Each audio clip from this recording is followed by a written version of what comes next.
जो लोग बोलते हैं ना कि संविधान को बदल देंगे, मैं उनको बता दूं कि संविधान तुम्हारे बाप ने लिखा है, और हाँ, बाप कभी बदला नहीं करते। इतना गलत हुआ है 195 देशों के साथ। वहाँ एक भी तो देश में गंगा मैया नहीं बहती। वहाँ के लोग पाप कहाँ धोते होंगे। और तो और भगवान भी अवतार नहीं लेते भारत के अलावा किसी भी देश। और भैया आपका क्या कहना है? जय भीम, जय संविधान, जय भारत, जय नमो बुद्ध। कुंडली निकालने वाला ब्राह्मण, कुंडली समझाने वाला ब्राह्मण, कुंडली में दोष निकालने वाला ब्राह्मण और उसी दोष का उपाय बताने वाला ब्राह्मण, ये सब ब्राह्मणों का धंधा है। और ये धंधा उनकी ज्ञान पर नहीं, तुम्हारी अज्ञानता पर टिका हुआ है। इसलिए ना, अज्ञानी नहीं ज्ञानी बनो।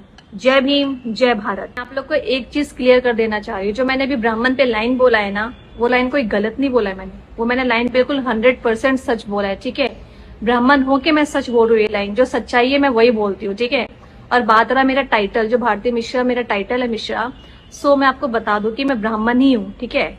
और अगर मैंने ब्राह्मण होके ये लाइन बोला है ना ब्राह्मण के बारे में, तो ये लाइन मैंने कोई गलत नहीं बोला है। हमारे नौजवानों को मंदिर और मस्जिद की लड़ाई में लगा रहे, हमारे ओबीसी समाज के लोगों को ये समझा रहे कि भाई दलितों से तुम्हारा रिश्ता क्या है, शेड्यूल कास्ट से रिश्ता क्या, शेड्यूल ट्राइब को अलग भड़का रहे कि ये वनवासी हैं। तब मैं जब कांशीराम को याद कर रहा हूँ, मैं डॉक्टर अंबेडकर को याद कर रहा हूँ, तो जैसे डॉक्टर अंबेडकर ने इस्तीफा देने के समय ओबीसी कमीशन की नाराजगी न गठित किए जाने की नाराजगी हासिल की थी, वैसे ही मान्यवर कांशीराम ने अपने चमचा युग किताब में लिखा है कि इस मुल्क में सबसे ज्यादा अन्याय तो ओबीसी के साथ हुआ। शेड्यूल कास्ट के लोग तो अपने नायकों को जाने समझे, उनके साथ इतना अपमान हुआ था कि उन्होंने अंबेडकर, कांशीराम और तमाम लोगों को अपने दिलों में बैठाया। ओबीसी को थोड़ा सा कंफ्यूजन, और उस कंफ्यूजन पर मैं बात करने आया हूं। मेरे लिए कांशीराम को याद करने का मतलब यह है कि उन्होंने जब चमचों की बात कही तो मुझे मेरा एक बड़ा प्रिय वाक्य है, जिन्हें जवानी में चमचागिरी की लत लग जाती है, उनकी पूरी उम्र दलाली में गुजर जाती है। और बहुजन समाज का कोई भी बच्चा अगर फिल्म लाइन में जाना चाहता है, कोई भी बहुजन समाज का बच्चा, cameraman, direction, production department, editing, acting, anchoring,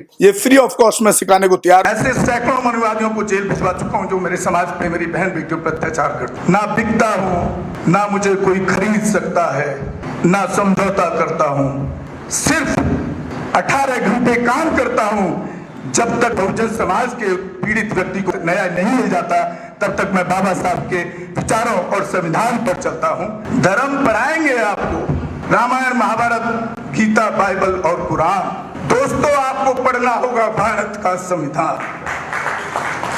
अगर आपको आजादी चाहिए तो सिर्फ एक ही रास्ता है, संविधान। 1984 में कांशीराम साहब को ज्वाइन किया मैंने, और उस टाइम में 9th क्लास में पढ़ता था।